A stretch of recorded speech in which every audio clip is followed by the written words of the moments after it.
Sermon 9.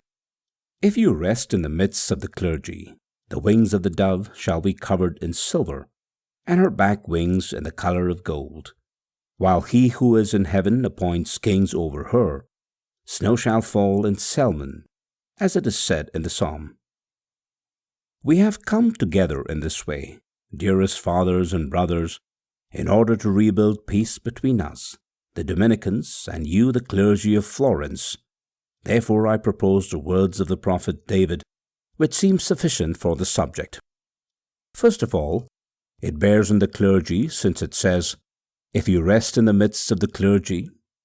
Secondly, it bears on the Dominicans, since it says, "The wings of the dove shall be covered in silver."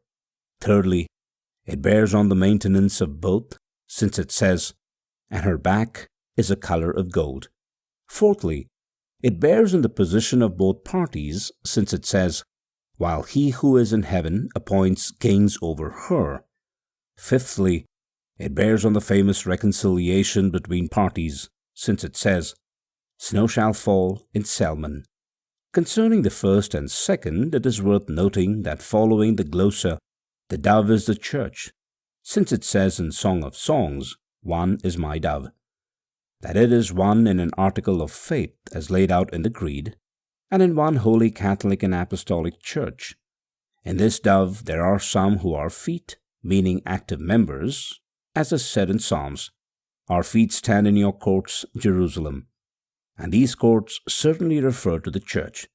Others are feathers, that is, contemplative members, as is said in the Psalms, "Who gives me feathers like the dove, and I will both fly and rest." And again, "Who walks on the wings of the winds." Others are truly wings covered in silver, glosa, that is, erudite with divine eloquence. This refers to preachers for whom, as Gregory said, it is fitting that they absorb in contemplation what they put forth in preaching. For this reason it says in Psalms, "The utterances of the Lord are true, like silver tested by fire."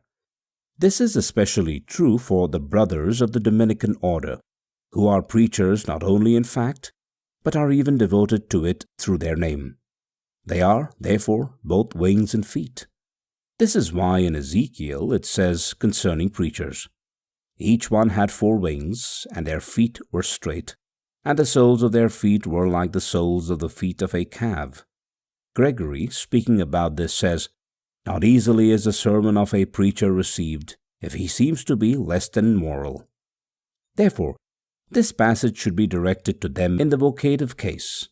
"O wings of the dove, covered in silver," that is, "O Dominican friars, if," etc., where it is to be noted that the conditional conjunction "if" sometimes denotes a necessity of thought.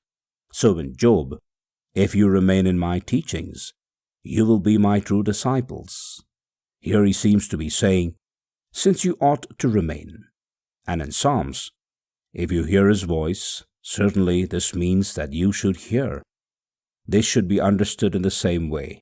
"O Dominican friars, if you rest in the midst of the clergy," that is, with the clergy and among them, or who ought to be the middle, that is, the virtuous, since certainly you ought to rest. Rest, I said, that is to receive hospitality from them like a traveler, for whom it is right to live from the purse of the faithful, both laity and clergy, that is, to eat and drink with them, and to lie in their beds.